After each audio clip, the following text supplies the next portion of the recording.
Woman who has lived here for more than 20 years had been doing regular check-ins online, but this time she was told to report in person. Her sons were concerned she might be detained. And all of this happened as two Illinois congressmen came to that same ICE office at the same time. Congressman Raja Krishnamoorthi and Jonathan Jackson conducting what they call oversight, arriving without an appointment at this office in the South Loop, a subcontractor for ICE. Numerous residents in the Chicagoland area have now received text messages to come to this location for a quote-unquote check-in. And at the same time that they're texting people, luring people in that have been here peacefully, that are seeking citizenship, that also have different levels of status, there's a way that we can deal with this. One of those checking in, this woman who has lived in the Chicago suburbs for more than 20 years and has a work permit. Her two sons, who are now members of the National Guard, waited outside, concerned.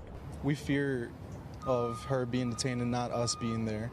We can't really do anything about it, get involved in that, but we just always want to be with her, no matter what. Okay, we're going to go in and come back. Thank you.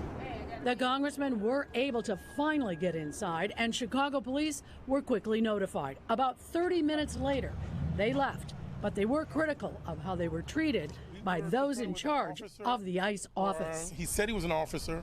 He said we didn't have a right to be here. There's no signage in there that says we don't have a right to be there. This is a private contractor under the Department of Homeland Security. The mother and her two sons left after their appointment. It lasted nearly 3 hours. And as for Krishnamoorthi, we should also note he is a Democratic candidate for the U.S. Senate. Would you come here if you were not running for the U.S. Senate? I would have to. I would have to, regardless of my status, because this is what, this is what our constituents are demanding as well.